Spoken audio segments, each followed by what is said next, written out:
안녕하세요. 아시아투데이TV 시청자 여러분. 오늘도 오후 2시 여러분을 찾아온 장예찬의 정치펀치입니다. 그리고 오늘은 저희가 예고해 드린 것처럼 여러분께서 너무 좋아하시는 특별한 분을 모셨는데요. 바로 아시아투데이TV 주필로 활약하고 계시는 고성국 박사님 이 자리에 모셨습니다. 안녕하세요, 박사님. 안녕하십니까.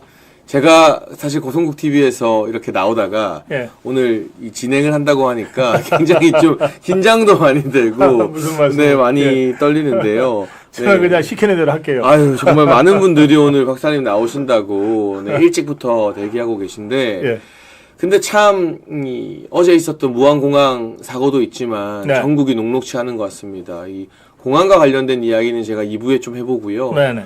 가장 많은 분들이 지금 당면한 현안으로 궁금해하시는 게 오늘 공수처 공조본에서 윤석열 대통령에 대한 체포영장을 발부했다라는 것. 그리고 윤석열 대통령 측에서는 정식으로 서부지법에 체포영장 관련된 의견서를 내고 변호인단 선임계를 제출한다고 하는데 공수처 대체 왜 이러는 건지. 그거 다 불법이죠. 네, 이거 체포영장 자체가 성립이 안 되는 거 아닌가요? 예, 그렇습니다. 그러니까 불법영장 청구를 했고 만약에 법원에서 불법 체포영장을 발부한다면 공수처나 법원이 전부 다 불법을 저지르는 겁니다. 뭐 판사라고 해서 불법 저지르지 말란 법 없잖아요. 뭐 판사들도 기소가 되고 재판을 받기도 하죠. 네, 그렇습니다. 왜 불법이냐? 지금 내란죄와 직권남용이 두 가지인데 내란죄는 공수처나 검찰이 수사 권한이 없어요. 법적으로. 수사 권한이 없는데 수사를 하면 불법 수사죠. 직권남용이죠. 그러니까 공수처는 내란죄 수사 권한이 없는데 내란죄로 체포하겠다고 체포영장을 법원에 청구했다면 그 자체가 불법이에요. 그리고 체포 권한이 없는 수사 권한이 없는 공수처가 체포영장을 청구했는데 그 불법 청구를 인정해서 발부를 한다면 그럼 법원도 불법으로 체포영장 발부를 하게 되는 거죠. 그러니까 공수처와 법원이 모두 불법을 저지르게 되는 겁니다. 그 다음에 직권남용은 내란이나 외환죄에 해당이 안 되잖아요. 그것은 현직 대통령에게는 내란 외환죄 말고는 형사소추가 안 돼요. 수사가 안 된다는 뜻입니다. 그러니까 수사가 안 되는데 내란 직권남용으로 뭔가 체포영장을 청구했다. 이것도 또한 불법이에요. 그렇기 때문에 어떤 경우에도 공수처는 체포영장 청구 자체가 불법이고 따라서 대통령 입장에서는 불법으로 진행되는 이 체포영장에 대해서는 응할 이유가 없다. 소환도 불법이거든요. 그러니까 불법으로 소환하는 데 대해서 대통령이 응하면 대통령도 불법을 저지르는 꼴이 되잖아요. 그래서 소환에 응하지 않았던 거거든요. 그다음에 법원에 대해서는 법원이 어쨌든 영장을 심리해서 발부 여부를 결정한다고 하니 우리 입장을 법원에 전달은 하겠다. 이겁니다. 그래서 그 입장은 이미 다 나와 있습니다. 수사 권한이 없는 공수처가 수사를 하겠다고 소환하는 것, 수사를 하겠다고 체포영장을 청구하는 것 자체가 불법이므로 우리는 응할 수 없다. 그거예요. 그 입장을 법원에 공식적으로 전달을 하면 이제 법원이 판단하겠죠. 자기들도 불법을 저질러서 영장 발부를 할지 아니면 지금이라도 자기들은 발을 뺄지 현명한 판사라면 발을 뺄 겁니다. 자, 그런데 만에 하나 공수처가 불법으로 청구했고 법원이 불법으로 발부했다. 그러면 그 불법 체포영장을 가지고 집행하겠다고 나설 거 아니에요. 그럴 경우에는 경호처가 막았을 겁니다. 그렇죠. 대통령 경호실은 이럴 때 대통령 경호하라고 있는 병력이잖아요. 경호실이 막아서는데 지구들이 무슨 수로 들어가서 윤석열 대통령을 강제로 끌어내서 체포를 하겠어요. 그러니까 다 쇼인 겁니다.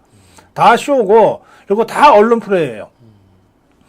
이게 체포를 이렇게 대놓고 하는 경우도 별로 없어요. 그러니까 이게 다 언론 플레이고 쇼거든요.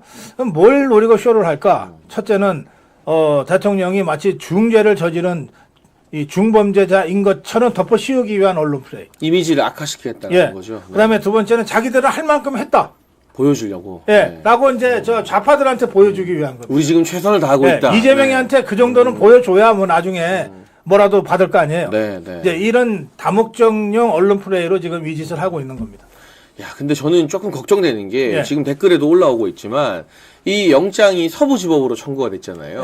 근데 공교롭게도 민주당이 추천한 헌법재판관 후보자 2명, 네. 정계성과 마은혁에 네. 지금 이 헌법재판관 후보자로 대기하고 있는 마지막 부임지가 네. 서부지법이라고 하거든요. 네, 네.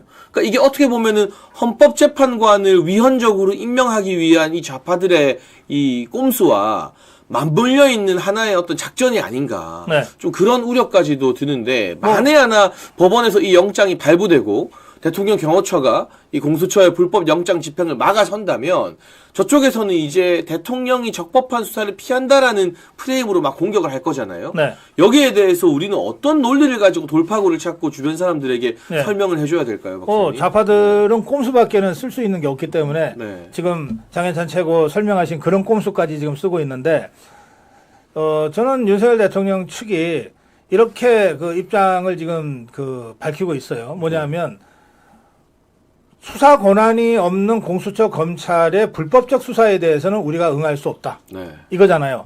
그럼 수사 권한이 있는 기관이 수사하겠다 그러면 응하겠다는 뜻입니다. 네, 네. 그 수사 권한이 어디한테 있나? 경찰에 있어요. 지금 이 예. 저희가 절대 동의하지 않지만 네. 어쨌든 내란죄라는 네. 혐의를 가지고서는 네. 경찰만 적법하게 수사를 할 수 있다는 그렇습니다. 거죠. 네. 그래서 경찰이 소환장을 발부해라. 그러면 우리가 여러 가지 요건을 감안해서 우리 입장을 밝히겠다 그거거든요. 네, 네. 그러니까 이게 수사를 회피하거나 수사를 지연할 목적이 아니라는 거예요.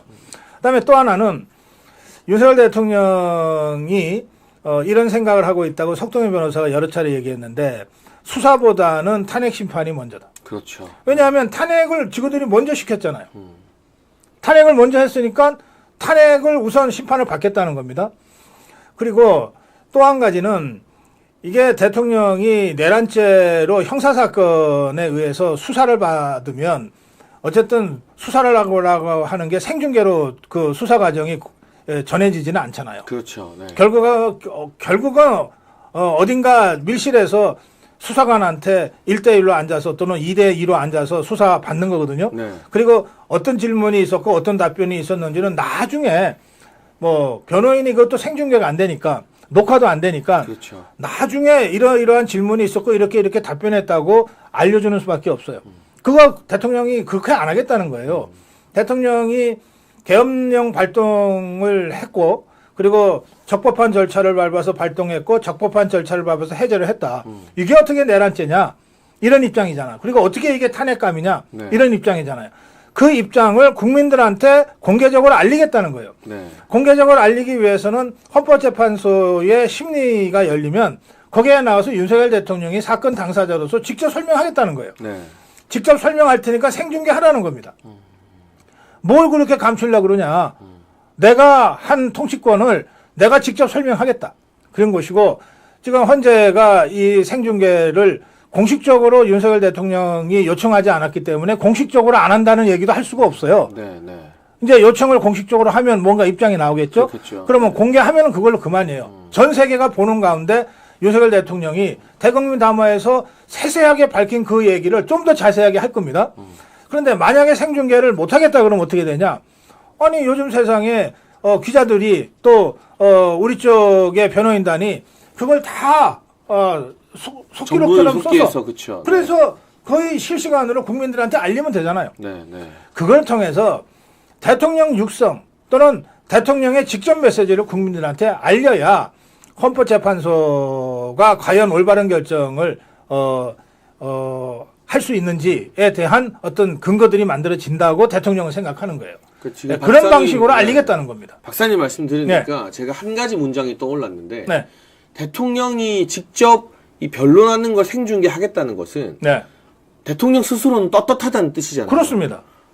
소위 말해서 좀 속된 말이지만 네. 캥길 게 없다. 네, 캥길 게 없죠. 네, 그런데 수사와 관련해서는 탄핵 심판이 먼저라고 하는 것은 네. 제가 봤을 때 우리가 박근혜 전 대통령 탄핵 때 경험한 것처럼 네. 헌재 탄핵 심판이 무르익거나 결론이 나기도 전에 네. 이 사람들이 대통령을 피의자 취급하고 범죄자 취급해서 네. 탄핵 심판 나기도 전에 분위기를 그렇게 몰아가려는 나쁜 의도가 그렇습니다. 있는 것이 아닌가. 맞습니다. 지금 안 그래도 김영현 장관의 공소장 네. 이것을 그 보도자료 형태로 사실상 혐의 피의사실 공표를 해버렸죠. 검찰이 네. 했어요. 대놓고. 이것도 대놓고 불법 저지른 그렇죠. 거거든요. 네. 자, 그런데 거기에 보면은 윤석열 대통령이 뭐 안 되면 뭐 총을 쏴라, 뭐 4인 1조로 끌고 내려와라, 뭐 문을 부숴라라고 지시했다고 돼 있잖아요. 이거는 일방의 주장에 불과한 겁니다. 그렇죠. 네. 그런 식으로 해서 내란 수계로 몰고 가려고 하는 거거든요. 그러니까 수사를 먼저 받으면 그렇게 몰리고 있고 그렇게 몰고 가는 검찰 측의 이야기들이 계속해서 언론에 떠들고 다닐 거 아닙니까? 그리고 윤석열 대통령이 사실이 아니다라고 아무리 주장을 해도 이걸 언론이 제대로 보도해 주겠어요? 그러니까 이런 완전히 기울어진 이 불공평한 언론 지형 속에서는 수사라고 하는 형태를 통해서는 대통령의 진심을 국민들한테 전달할 수 없다고 대통령이 느끼는 거예요. 네. 그러니까 상대적으로 대통령의 직접 육성이나 대통령의 메시지가 국민들한테 직접 전달될 수 있는 헌법재판 그 심리를 먼저 하겠다는 거예요. 그래서 진실을 알리고 국민이 선택하고 판단하게 하겠다. 그리고 헌법재판관도 국민의 뜻을 살펴서 법리에 따라서 제대로 판단해라 이 말이죠. 그러니까 우리가 이걸 명확하게 주변 분들한테 말씀드려야 될 것 같아요. 대통령이 수사를 피하거나 뭔가 떳떳하지 못해서 숨는 게 아니다. 아니죠. 오히려 직접 나서서 생중계하자고 한다. 그렇습니다. 이게 뭔가 떳떳하지 못하고 이 논리에 자신이 없으면 생중계를 어떻게 하자고 하느냐. 그러니까. 거기서 무슨 이야기가 나올지 모르는데. 아니 심지어 이재명 세력은 선거 공판도 생중계 못하게 했잖아요. 그렇죠. 난리 치면서 안 했죠. 그걸. 법정 공방은 네. 말할 것도 없고 예를테면은 이재명이 하고 그 유동규 네. 법정에서 첨예하게 갈등하고 서로 다른 주장을 했거든요. 아 이런 거 국민들한테 직접 보여주고서 판단하게 하면 좋잖아. 네. 그거는 말할 것도 없고 다 끝난 다음에 재판부가 선고하는 것도 생중계 못하겠다고 한 거예요. 맞습니다. 그 정도로 쫄리는 거 캥기는 게 많은 거예요. 네. 그 윤석열 대통령 쫄릴 게 뭐 있고 캥길 게 뭐 있어요. 그 6시간 계엄령 전 세계에다가 생중계된 거 아니에요. 그렇죠. 더 이상 뭘 감춥니까? 그리고 국회에서 모여서 계엄 해제하고 네. 대통령께서 새벽에 국회 해제를 존중해서 계엄을 해제한다는 것까지 모든 걸 국민들과 전 세계가 다 지켜봤기 때문에 예. 그래서 자꾸 저쪽에서는 오늘도 어떤 프레임을 만드느냐. 대통령이 숨는다. 예. 대통령이 피한다. 수사에 응하지 않는다. 이런 프레임을 만들고 있는데 그게 아니라 오죽 떳떳하면 재판 결론 과정을 생중계까지 하자고 하겠느냐. 그럼요. 예. 그걸 보고 판단하면 되는 문제다라는 네. 것이고 원래 재판이라는 것은 수사를 하고 그 다음에 혐의가 입증됐다고 싶으면 수사기관에서 기소를 하고 네. 1심과 2심, 3심을 거치잖아요. 네. 그런데 이 탄핵 심판은 그거보다 훨씬 더 빠른 시간 안에 결과가 나올 가능성이 높지 않습니까? 그렇습니다. 예. 그런데 1심 재판의 결과도 유무죄 나오기 이전에 수사 과정에서 박사님 지적처럼 대통령에게 극도로 불리한 일방적인 내용들만 언론에 유출시키고 흘려버리면 그보다 먼저 결판나는 탄핵 심판의 이 수사 과정에 오염된 정보나 피의사실 공표가 굉장히 부정적인 영향을 끼치게 되는 거잖아요. 그렇습니다. 그래서 탄핵 심판에 집중하겠다라는 게 윤석열 그렇죠. 대통령의 입장이다라고 봐도 되겠네요. 또 탄핵 네. 심판은 3심이 없어요. 2심, 3심이 없어요. 한 번으로 끝나는 그냥 거니까. 단심으로 끝나는 거예요. 네. 그러니까 가장 빨리 처리가 되는 거예요. 이게 기각이 돼서 대통령직에 복귀할지 네. 아니면 인용이 돼서 정말 파면이 당할지가 몇 달 안에 다 끝나게 돼 있는 이거부터 하면 간단한 거지. 그렇죠. 그러면 네. 모든 정치적 불안정성이 해소되잖아요. 왜 이걸 저 정복 수사파들이 겁을 내는지 모르겠어. 그리고 이 체포영장이라는 것도 사실은 말이 안 되는 게 예. 체포를 해서 이 신병을 확보하게 되면 48시간 안에 구속을 시켜야 되잖아요. 네. 구속영장 청구를 해야 되는데 네. 이 공수처와 공조본이 저는 체포영장을 신청했다는 말을 듣고 사실은 아침에 좀 온몸이 부르르 떨렸다는 게 이 사람들이 그러면 현직 대통령을 구속 수감하겠다는 뜻인가. 그거는 탄핵 심판이고 뭐고 그냥 다 무효화시킨다는 거잖아요. 예. 뭐 영장이 발부되지도 않겠지만 구속 상태로 탄핵을 하게 되면 구속 사유가 인정되면 탄핵 심판 하나 많아지지 않습니까? 사실상. 네. 그러니까 뭔가 지금 검찰도 그렇고 공수처도 그렇고 공조본도 그렇고 헌재 공식적인 판결이 나기 이전에 이재명과 좌파들에게 윤석열 대통령을 전리품으로 갖다 바치기 위해서 하이에나처럼 달려들고 있는 거 아닌가. 네. 이게 실질적인 의미가 있지도 않고 체포가 되지도 않을 텐데 그야말로 박사님이 말씀하신 것처럼 보여주기를 위해서 이렇게 쇼를 하는 건 네. 아닌가 하는 생각이 들더라고요. 지금 저 이재명이하고 정복 수사파들이 자기들이 윤석열 대통령을 탄핵하고 난 다음에 선거를 빨리 해갖고 이재명이 유죄 판결 확정되기 전에 대통령 되려고 했던 그 꿈을 갖고 있잖아요. 네. 목표를. 그러면 얘네가 대충 하는 게 아니고 타임테이블을 만들었을 거예요. 언제 탄핵하고 그러고 나서 언제 감옥에 집어넣고 네. 언제 파면해가지고 네, 네. 그 2달 후에 언제 선거를 치러서 이재명이를 대통령으로 만든다. 근데 이게 다 어그러지기 시작했어요. 제일 큰 차이가 뭐냐? 대통령이 싸우겠다고 하는 거예요. 그냥 순순히 그냥 당하는 게 아니라. 네. 저것들이 참고로 했던 게 아마 박근혜 대통령 8년 전 탄핵 상황일 거예요. 네. 그때 박근혜 대통령이 아무 저항도 하지 못하고 그냥 거의 그 도살장에 끌려가듯이 해갖고 석 달 만에 끝났잖아요. 그러니까 그때랑 비슷하거나 그거보다 더 쉽게 처리할 수 있다고 타임테이블을 짰을 거예요. 그렇겠죠. 네. 그런데 웬걸? 대통령이 완전히 다르잖아, 지금. 그리고 대한민국의 대통령이 모든 사안과 관련해서 법리적으로 다투겠다. 끝까지 내가 투쟁하겠다 그러는데 무슨 수로 석 달 안에 끝냅니까? 그게 첫 번째로 다르고 두 번째는 광화문 자유파 국민들이 이 정도로 많이 모일 줄은 몰랐을 거예요. 어마어마하죠. 네. 자기들은 맨날 촛불 두고 그냥 허장성세로 숫자 많은 것처럼 이 이미지 만들어 가지고서 자기들이 다수라고 큰 소리 치면서 촛불혁명이니 뭐니 했잖아요. 근데 웬걸 해보니까 자유파 국민이 저 종부주사파 집회보다 10배 이상 많이 모이는 거예요. 네. 최소한. 네. 이게 딱 비교가 되잖아요. 그러니까 헌법재판관들부터 지금 야 이거 함부로 탄핵했으면 큰일 나겠네.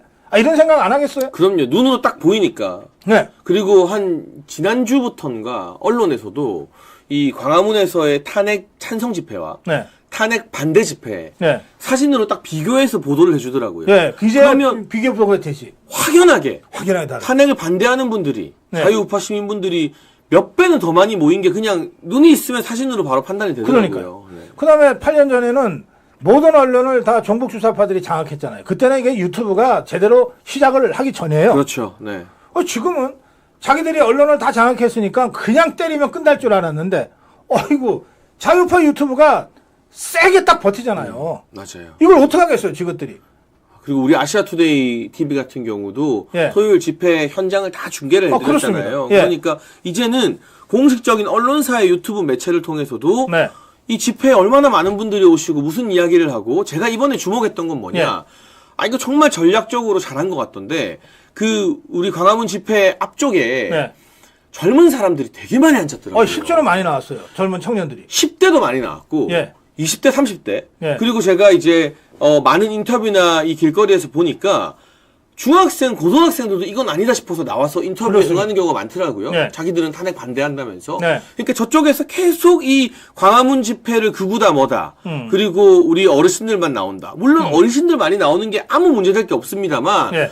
뭔가 입맛에 안 맞는다고 자꾸 이 여론몰이를 했는데 뚜껑을 까보고 실체가 드러나니까 젊은 사람들이 주도적으로 많이 나오고 있는 그러니까요. 집회고 연단에도 젊은 분들이 많이 오르고 네. 그리고 이번 주는 고무적인 게 드디어 국민의힘의 국회의원들도 이 집회의 모습을 그렇습니다. 드러내서 예. 이 윤상현 의원 같은 경우는 연설도 하고 맞습니다. 큰절도 올리고 근데 그걸 이제 한동훈 쪽에서 막 또 씹더라고요. 네. 근데 어쨌든 이게 소위 말하는 보수와 탄핵 반대를 말하는 국민들을 다 대변할 수 있는 집회로 근데 지금 이제 올라가고 있는 거잖아요. 위상이. 한동훈 네. 똘마니들이 아직도 있어요? 아니 뭐 신지호 이런 사람들이 오늘 채널A에 나와서 윤상현 의원, 이미자 의원, 김민전 의원이 집회 나왔다고 이거 당 차원에서 입장 정리해야 된다고 막 헐뜯더라고요.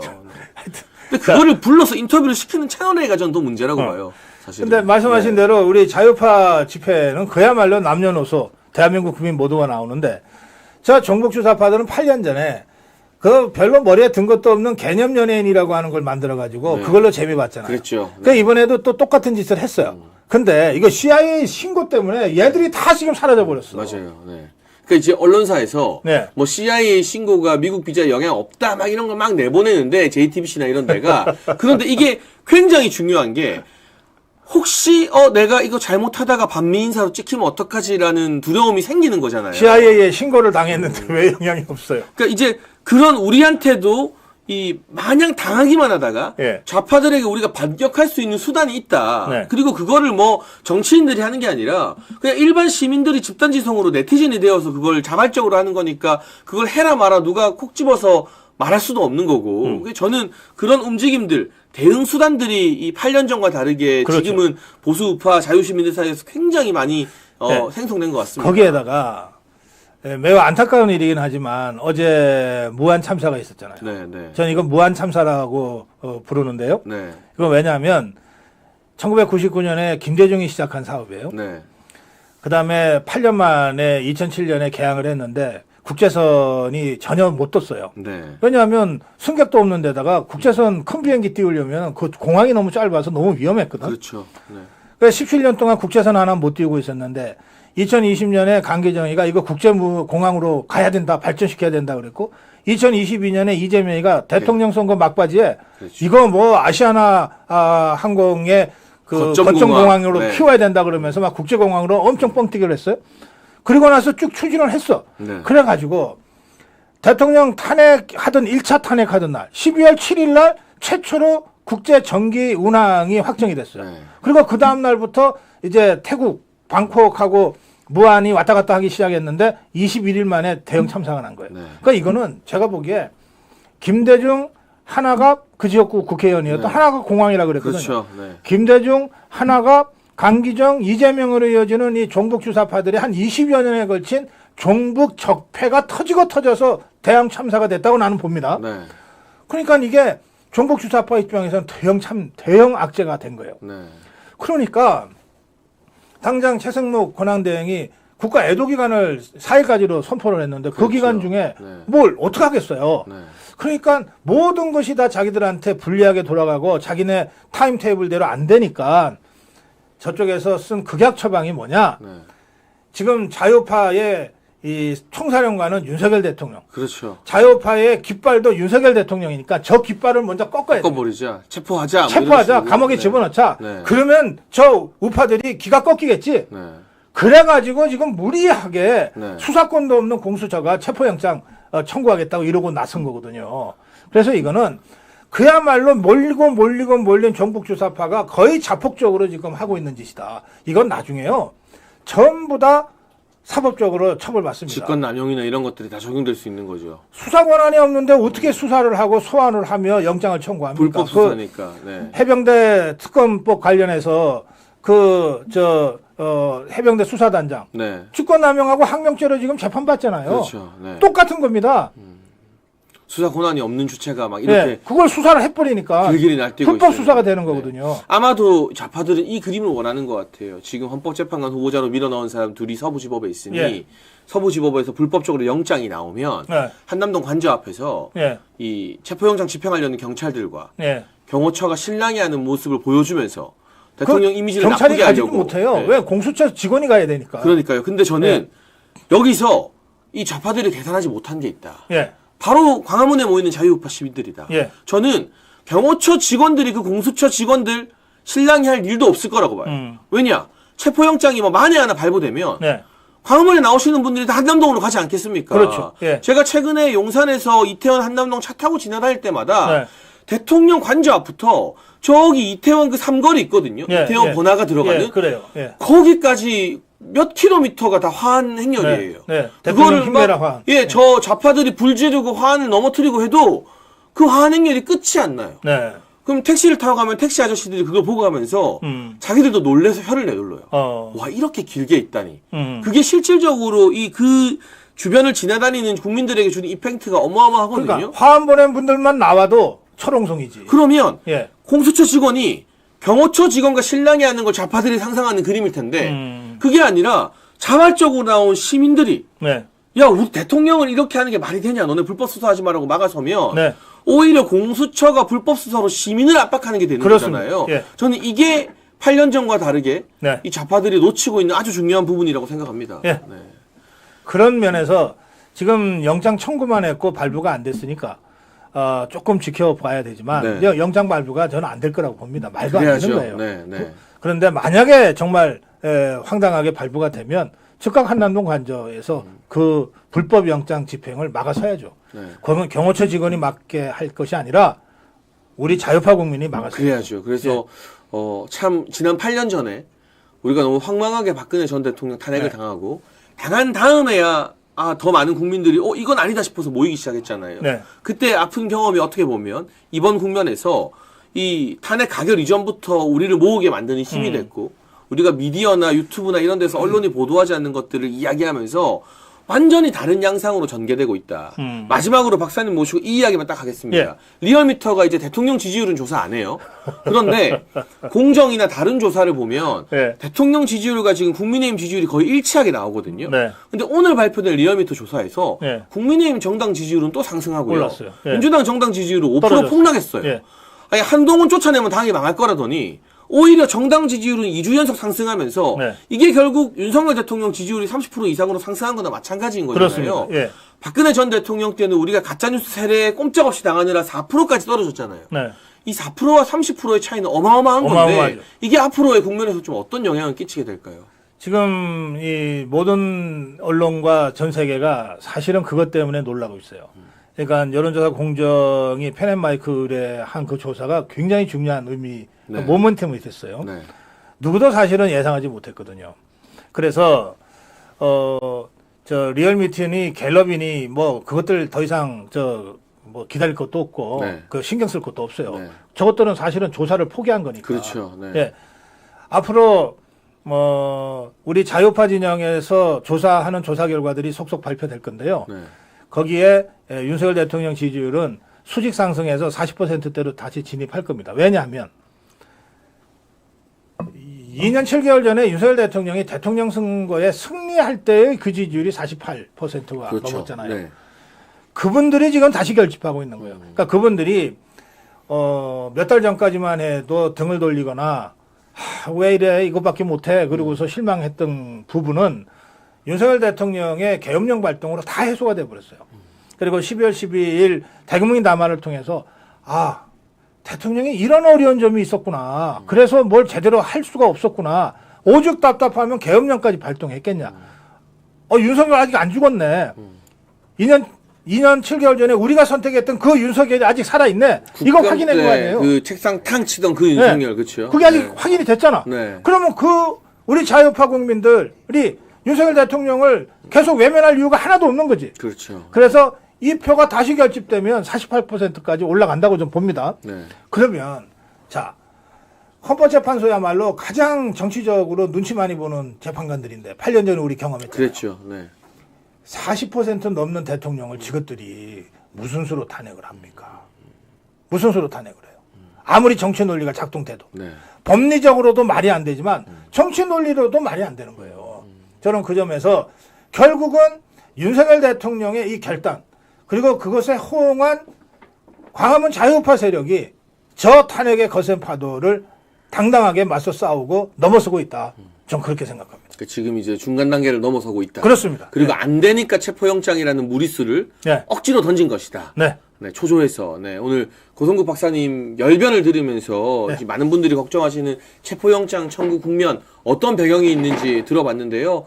저희 또 매일 아침 진행되는 고성국 박사님의 고성국 TV도 여러분 많이 시청해 주시고요. 오늘 1부에서 고성국 박사님만 보내드리고 저희는 2부에서 무한공항 사고와 이재명의 정말 이 눈뜨고 볼 수 없는 자기 정치에 대해 한번 분석해 보도록 하겠습니다. 고성국 박사님 오늘 귀한 시간 내주셔서 진심으로 감사드립니다. 고맙습니다. 네, 감사합니다.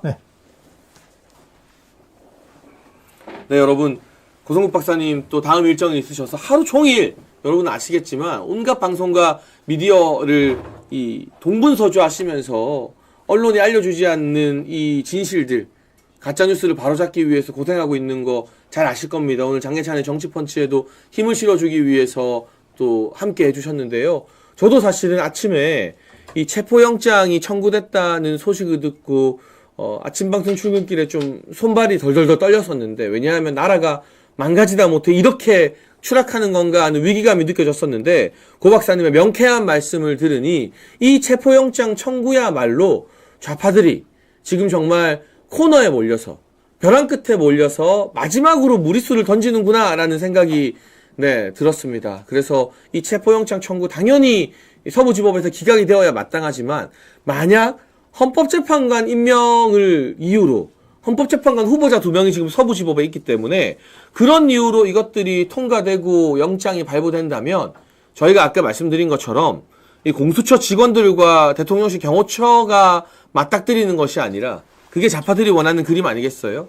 그게 아니라 정말 추위를 뚫고 나온 우리 자발적으로 나온 시민 여러분들이, 국민 여러분들이 이 공수처의 불법적인 영장 집행을 대통령 관저 앞에서 막아서는 그런 그림을 보여드리게 된다면 이건 더 이상 공수처와 대통령의 싸움이 아니라 불법 수사를 자행하는 좌파들의 사냥개가 된 공조본과 우리나라를 지키려는 국민들 사이의 싸움이 되는 것이다 라는 말씀을 좀 드릴 수 있겠습니다. 네, 오늘 이 체포영장 관련된 속보 한번 이렇게 정리를 해봤고요. 그리고 역시나 사실 오늘 이 이야기를 빼놓고 할 수가 없습니다. 바로 어제 있었던 무안공항에서의 사고입니다. 여러분, 무안공항에서 제주항공 비행기가 긴급 동체 착륙 과정에서 큰 폭발 사고가 일어나서 무려 179명의 사망자가 발생했습니다. 기적적으로 두 분이 생존했지만 그럼에도 불구하고 너무나 비극적이고 가슴 아픈 사고일 수밖에 없습니다. 그런데 여기서 중요한 건요, 여러분, 이 사건의 진상을 규명해내는 것입니다. 이 정도로 엄청난 사건이 벌어지고 우리 국민들이 이렇게 많이 사망했다면 명확한 진상 규명을 통해서 누가 어떤 잘못을 했는지를 밝혀내는 것이 사실은 가장 중요하죠. 윤석열 대통령께서도 어제 탄핵 가결 이후 처음으로 공식 SNS를 통해서 직접 입장을 밝혔습니다. 이 참담한 사고 앞에서 위로와 애도를 표하고 우리 정부가 최선의 대응을 할 것이라 믿는다. 그리고 급박한 상황에서도 우리 소방관들과 구조작업에 나서는 분들 안전사고 일어나지 않도록 정말 만전을 기해달라라는 대통령의 애절한 입장이 있었습니다. 네, 윤석열 대통령께서 탄핵 가결 이후 처음으로 SNS를 통해서 공식 입장을 밝히면서 저는 어떤 것을 느꼈느냐. 비록 직무가 정지되어서 윤석열 대통령이 직접 그 현장으로 다가갈 수는 없지만 대한민국의 현직 대통령으로서 얼마나 가슴 아파하고 이 사건의 수습을 위해서, 사고의 수습과 피해자 지원을 위해서 얼마나 마음을 많이 쓰고 있을까 대통령의 진심이 느껴졌는데요. 여러분, 그러나 하루가 지나면서 많은 전문가들의 의견이 속속 전달되고 있습니다. 이 무안공항의 이 동체 착륙 이후에 이토록 큰 인명사고가 발생한 가장 주요한 원인으로 세계 각국의 전문가들이 콘크리트 둔턱을 원인으로 짚고 있습니다. 여러분, 저기 지금 사고가 난 비행기 앞에 뭔가 주황색 기둥이 보이고 콘크리트 구조물이 있는 거 보이십니까? 방금 전 사진 한 번만 다시 띄워주시면요. 지금 저 주황색 멋가 꽂혀있는 저 콘크리트 둔턱. 저게 활주로 중간에 움푹 박혀서 튀어나와 있었던 거예요. 2m, 3m 높이로. 이 사건을 제가 쭉 어제부터 아침까지 뉴스를 조사해 본 결과 제주항공 기장과 부기장은 정말 최선을 다했던 것 같습니다. 버드 스트라이크라고 하죠. 네. 이 새들이 엔진을 강타하면서 랜딩 기어 바퀴가 내려오는데 문제가 생겼고 정말 급박하게 착륙을 해야 되는 상황에서 가장 안전한 착륙지가 활주로라고 합니다. 바다나 물 같은 경우는 오히려 더 큰 사고가 발생할 위험이 있다고 해요. 그래서 바퀴 없이 동체로 몸통으로 착륙을 했는데 영상을 보신 분들은 아시겠지만 동체 착륙은 정말 완벽하게 잘 해냈어요. 몸통으로 착륙을 했음에도 불구하고 활주로에 비행기가 떨어졌을 때 폭발사고 일어나지 않았어요. 불나지 않았어요. 다만 바퀴가 없다 보니까 이 속력이 안 줄었죠. 그런데 이게 뭔가에 부딪히면서 갑자기 폭발이 일어나고 비행기 기체가 산산조각이 나게 됩니다. 그러면서 우리가 지금 목도한 어제의 비극적인 인명사고가 발생하고 만 건데요. 하루 사이 많은 전문가들, 특히 외국의 공항 항공 전문가들이 분석을 내놓았습니다. 그리고 무안공항에 설치되어 있던 콘크리트 구조물을 보고 저런 걸 공항에 설치하는 것은 범죄다라고 외국의 전문가가 공식적으로 인터뷰를 통해서 밝혔습니다. 이게 로컬라이즈라고 하는 안테나라고 하는데 보통 다른 공항에는 이 안테나들을요, 여러분, 지상이 아니라 땅 밑에 박아둔다고 합니다. 땅 밑에 박아두거나 이 안테나를 세울 때 요 밑에 구조물을 그냥 뭔가 충격을 받으면 쉽게 부러지는 걸로 세운다고 해요. 가장 많이 쓰이는 게 철골 구조물이라고 해요. 그러면 비행기가 그걸 갖다 박아도 이게 그냥 힘없이 무너지기 때문에 비행기는 이걸 통과하고 지나가는 거죠. 만약 무안공항에도 콘크리트, 여러분 콘크리트는 건물 세울 때 짓는 거잖아요. 아파트 지을 때. 네.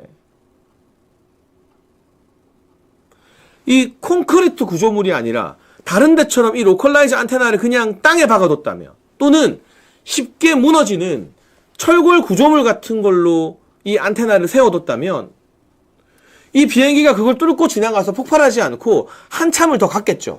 하지만 그 뒤에는 보시면 텃밭이었거든요. 그 텃밭을 뭐 한 몇백 미터, 1km 더 가다가 속력이 점점 줄어서 멈췄겠죠. 그럼 적어도 어제처럼의 그런 비극적인 사고도 일어나지 않을 겁니다. 않았을 겁니다. 물론 항공사고는 진상규명을 하는데 최소 6개월에서 3년이 걸린다고 하지만 지금 현재 드러난 정보와 현장을 보고 가장 많은 전문가들이 지적하는 게 바로 이 콘크리트 둔덕이거든요. 무안공항에서 왜 이 로컬라이즈라는 안테나를 콘크리트 구조물에 세워서 2m, 3m 높이로 그 활주로에 오버런이 일어났을 때 그 진로에 딱 이걸 세워놨는지, 저는 이 부분에 대해서는 명확한 진상규명이 필요하다고 생각하고, 그래서 권성동 원내대표가 국민의힘에서 자체적으로 TF를 만들어서 이 사고의 원인까지 명명백백 진상규명하겠다고 밝힌 거 참 잘한 일이라고 생각합니다. 당연히 우리가 너무나 가슴 아픈 마음으로 애도하고 추모하고 피해자들의 목소리를 듣고 유가족들 원하는 방향으로 장례 절차가 마무리되도록 지원을 해야 하지만, 동시에 이 진상규명, 무안공항에서 절차를 잘 지켰는지, 오늘까지의 보도를 보니까요, 여러분, 원래는 무안공항에서 조류 퇴치, 저 새들이 엔진으로 빨려 들어갔잖아요. 이 새를 쫓아내는 게 2인 1조라고 해요. 그런데 어제는 딱 한 명밖에 근무를 하지 않았다고 하고, 기장이 메이데이라고 긴급 구조 신호를 관제탑에 보냈는데, 관제탑에서 그 신호를 받자마자 소방수들을 부른 것이 아니라 5분이나 지나서야 소방대를 호출했다고 합니다. 이 콘크리트 둔턱의 문제와 무안공항에 신속하지 못했던 대처 등등 하나하나 진상규명하고 따지는 것이 유족들의 마음을 위로하는 길이 아닐까 싶습니다. 여러분, 지난번 이태원 사고가 일어났을 때 민주당과 좌파들은 용산구청장부터 시작해서 정말 이 대통령에 이르기까지 그 모든 공직자와 관련자들 다 책임 있는 거 아니냐면서 국회에서 청문회하고 조사하고, 결국에는 특조위 또 만들었죠. 세월호에 이어서 특별조사위원회 만들어서 국가 예산을 쓰고 있죠. 마찬가지로 이 무안공항 관련돼서도 필요하다면 국회 청문회와 조사, 국정조사, 그리고 특별조사위원회가 만들어져서 진상규명을 명명백백하게 하는 게 당연히 우리 정부가 해야 할 일 아니겠습니까? 그런데 이상하게도 민주당에서는 국회의원들이 본인들 지지자들이 있는 단톡방 같은 데서 이거를 무안공항 사고라고 부르지 마라, 이걸 무안공항 사고라고 부르면 안 된다, 제주항공 사고라고 불러야 된다라는 등 지금의 사건 사고의 본질과 전혀 무관한 이야기를 퍼뜨리고 있고요. 그리고 오마이뉴스에서는요, 이태원 사고가 벌어졌을 때 오마이뉴스 기사 제목이 뭐였는지 아십니까? 애도만으로는 충분하지 않다였어요. 애도만 할 게 아니라 진상규명하고 책임자 처벌해야 된다는 게 오마이뉴스 기사 제목이었어요. 그런데 이번에 나온 오마이뉴스 기사 제목, 오늘 나온 기사 제목 뭔지 아세요? 지금은 애도 말고는 아무것도 하면 안 된다. 둔턱이 어떻고 무안공항에서 뭐가 문제고 그 사고가 발생했을 때 정치인들, 무안군수, 전남지사 어디서 뭘 하고 있었고 얼마나 빨리 대처했는지 이런 거 따질 때가 아니다. 그냥 애도만 하고 넘어가라. 왜 이렇게 앞뒤가 달라졌을까요? 저는 정치적으로 이 무안공항 사고를 이용해서는 안 되지만 이태원 사고나 세월호 때 적용했던 똑같은 기준을 당연히 무안공항 사고에서도 적용해서 진상규명과 책임자 처벌에 이르러야 한다고 생각을 합니다. 그런데 오마이뉴스가 왜 지금 애도 말고는 아무것도 해서는 안 된다면서 진상규명을 틀어막고, 민주당 정치인들은 왜 무안공항 사고라고 하지 말고 제주항공 사고라고 불러라 이렇게 말하느냐. 그 비밀이 바로 이재명과 민주당 정치인들에게 있습니다. 이 사고가 어제 오전 9시 지나서 일어났어요. 그리고 최초 속보가 어제 오전 9시 27분에 나왔습니다. 이게 워낙 큰 사고이기 때문에 한 군데 언론사에서만 속보가 나온 게 아니라 이 속보가 나오자마자 수십 개, 100개가 넘는 언론사들이 이걸 다 받았어요. 9시 27분의 일입니다. 그런데 이재명이 10시가 다 지나서 이 사고 속보 이후로 40분 가까이 지난 시점에 SNS에 글을 올립니다. 윤석열 대통령과 한덕수 총리가 국민에게 총을 쏴라 했다면서 윤핵한 국민에게 총을 쏴라 이런 식으로 비아냥거리고 대통령을 비난하는 글을 올렸습니다. 그러자 오죽하면 민주당 지지자들이 개딸들이 그 맹목적인 개딸들이 봐도 와 이건 좀 아닌 것 같다. 이건 좀 너무했다. 욕먹겠다 싶어서 이재명 페이스북에다가 이거 지우세요. 이거 내리세요. 이거 내려야 됩니다라고 막 댓글을 달아요. 저 페이스북에다가. 그러니까 이재명이 그제야 화들짝 아차 싶어서 저 글을 내려요. 그런데 여러분 몰랐다고 해도 어마어마한 무능이죠. 몰랐다고 저 글을 올렸으면 대한민국을 이끌어갈 자격이 없는 거예요. 1분도 아니고 2분도 아니고 처음 속보가 나온 지 40분이 다 지나도록 무안공항에서 비행기 추락 사고가 일어났다는 걸 야당 대표가 보고를 못 받고 몰랐다면 정치하면 안 돼요. 대한민국을 이끌어갈 자격이 없는 거예요. 그리고 더군다나 무안군수 전남지사 다 누굽니까? 민주당 사람들이잖아요. 직통으로 민주당에게 보고되는 겁니다. 제가 최고위원 해봤잖아요. 지도부 국민의힘에서. 그때도 크고 작은 사건 사고들이 전국에서 터지면 최고위원들이 모여있는 단체 대화방에 당직자들이나 관련된 사람들이 제일 먼저 올려줍니다. 뉴스 속보. 그런데 40분이 지나도록 이재명이 몰랐다고요? 그러면 정말 무능한 거고 나라를 운영할 자격이 없는 거예요. 알았으면 사이코패스죠. 그런데 여러분, 이재명은 비슷한 잘못을 저지른 전과가 있습니다. 어떤 전과가 있느냐? 자기가 경기도 지사할 때 경기도 지역 공장에서 화재 사고가 발생했는데 불이 나서 인명 피해가 발생했는데 이재명이 그날 뭐하고 있었습니까? 황교익 아시죠? 황교익이랑 떡볶이 먹는 방송 찍고 있었어요.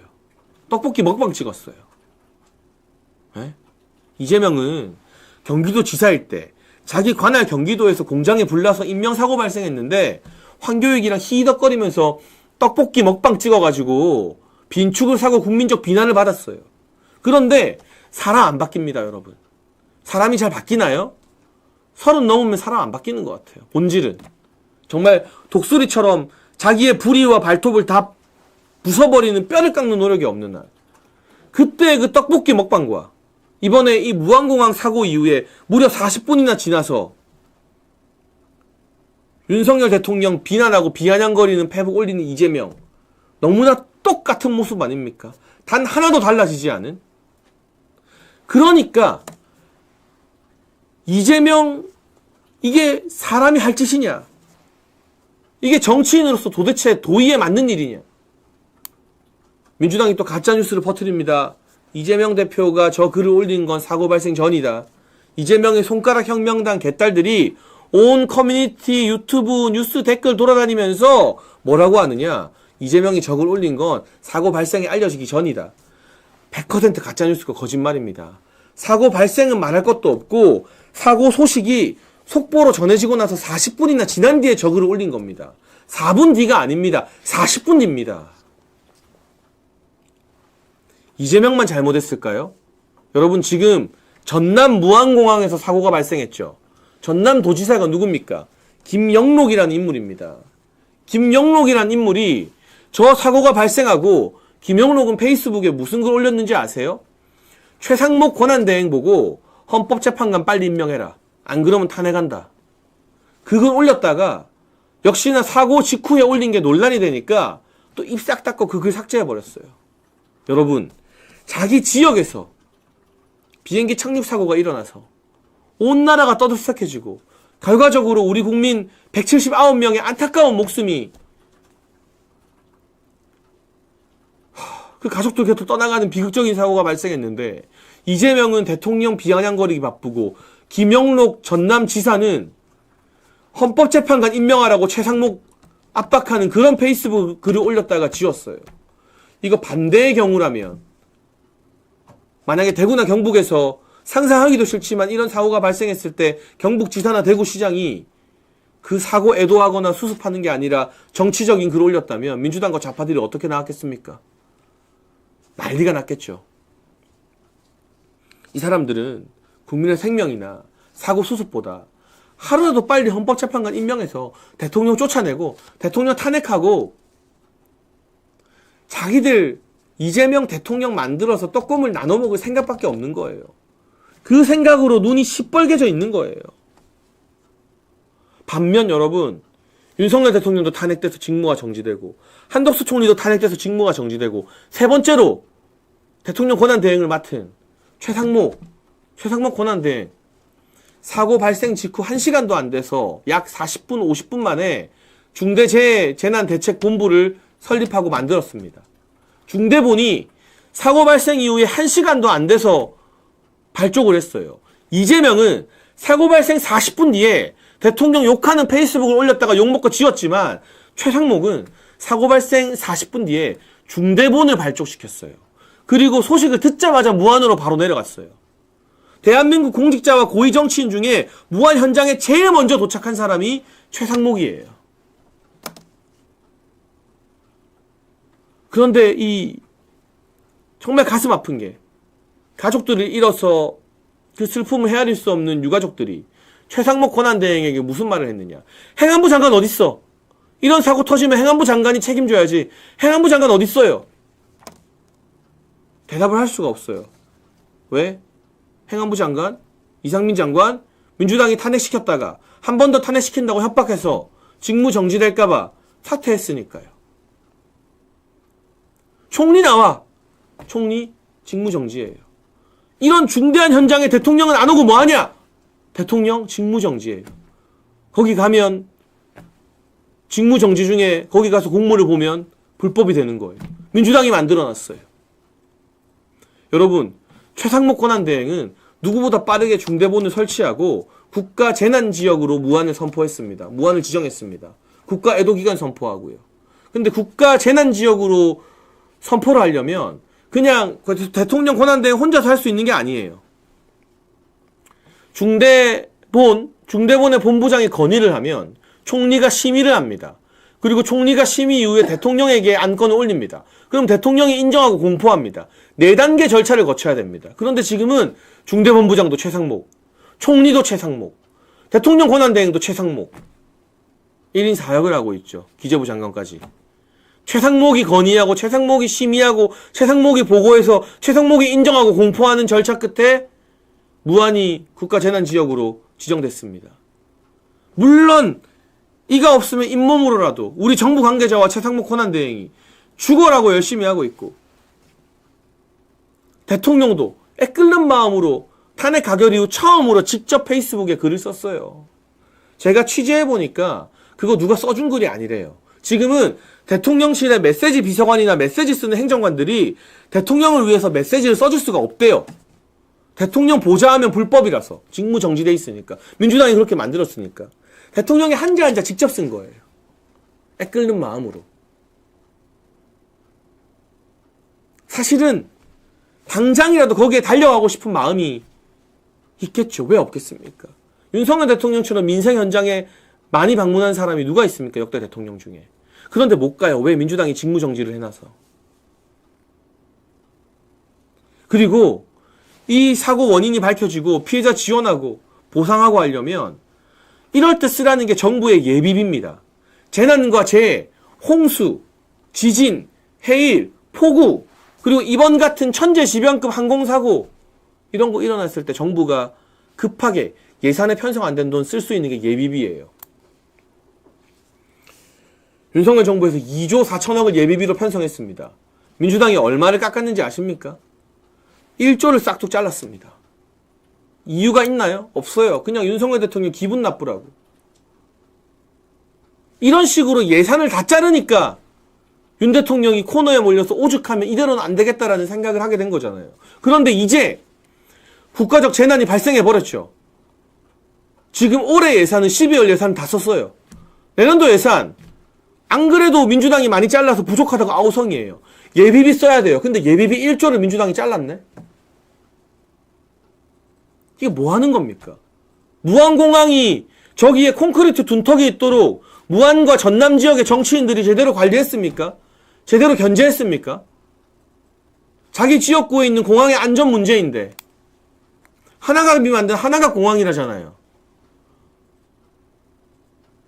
이거 당연히 정치 공세가 아니라 용산에서 이태원에서 사고 터졌을 때 용산구청장, 용산구 국회의원 권영세, 용산서장 당연히 잘못했죠. 서울경찰청장, 경찰청장, 행안부 장관, 대통령 다 책임 묻고 국정조사했던 논리대로라면 무안구수 전남도지사, 무안의 국회의원 그동안 무안공항에서 왜 외국 전문가들이 보고 이건 범죄다 할 정도의 콘크리트 둔덕이 있었는지 관리감독 안 한 거에 대해서 진상규명해야 되는 거 아닙니까?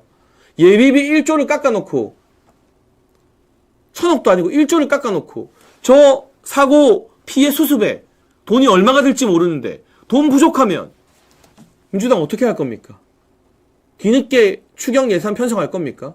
그럴 거면 왜 무턱대고 윤석열 정부 예산을 그렇게 마구잡이로 칼집에서 난도질에서 다 잘랐습니까? 무한 사고에 쓸 예산, 예비비 예산 민주당이 삭감한 거 아닙니까?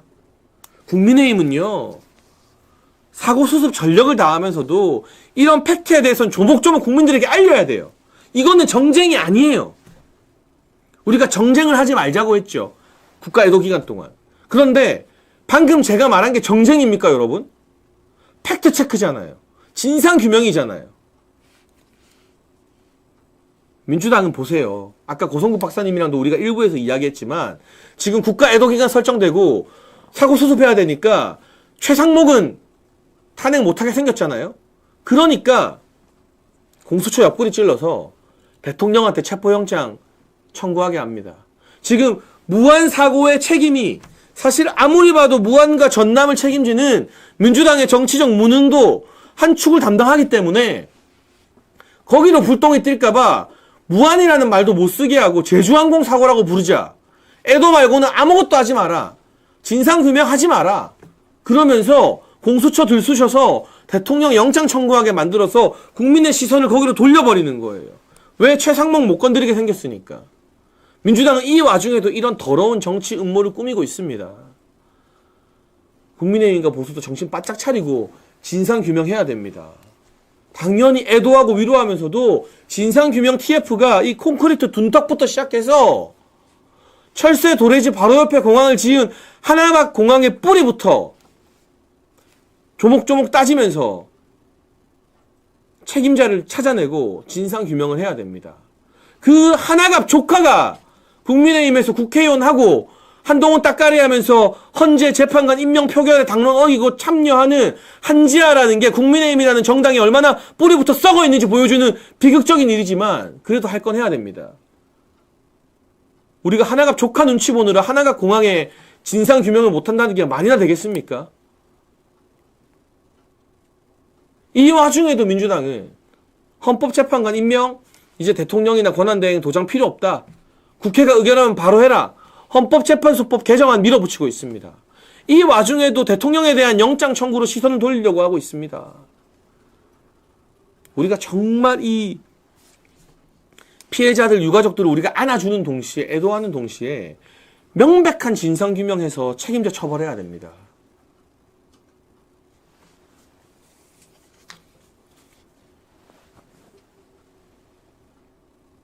이게 정쟁입니까? 제가 한 말이 정쟁인가요, 여러분? 정쟁은 누가 하고 있습니까? 사고 발생 직후 40분이나 지났는데 윤석열 대통령과 한덕수 총리를 비아냥거리는 이재명. 그 와중에 자기 지역구 전남에서 이런 비극적인 사고가 발생했는데 최상목 보고 헌법재판관 임명하려고 협박하는 글 페이스북에 올린 김용록 전남지사. 이런 사람들이 정쟁을 하고 있는 거죠. 팩트체크하는 제가 정쟁을 하는 게 아니라. 그렇지 않습니까, 여러분?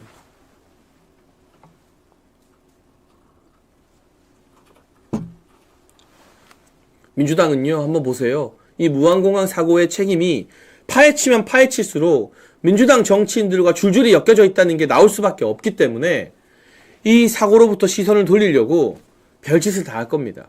여러분, 세월호 때는, 이태원 때는 민주당과 그 조직된 좌파 시민단체와 운동권들이 촛불 들고 시위하고 추모 집회하고, 그런데 지금 무안공항 사고 발생 이후에 민주당과 그 좌파 계열에서 추모 집회한다는 소식이 왜 예전처럼 제대로 안 들리는 거죠?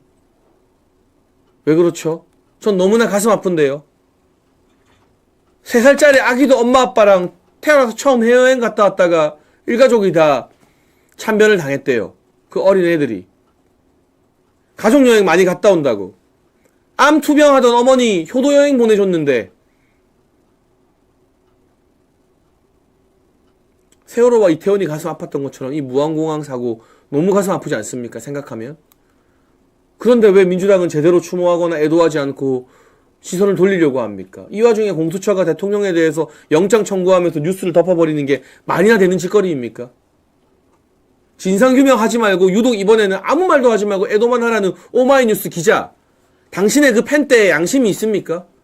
피해자들의 한을 풀어주기 위해서라면 제대로 진상규명해야 되는 거 아닌가요? 이번이야말로 그 콘크리트 둔덕만 없었어도 비행기가 그냥 지나가서 다 살 수 있었다고 외국의 전문가들이 이야기하고 있는데, 이 하나갑이 억지 써서 만든 하나갑 공항의 관리 실태 반드시 명명백백 진상규명하고 책임져 처벌해야 됩니다. 그건 정쟁이 아닙니다. 피해자들의 넋을 위로하는 길입니다. 그게.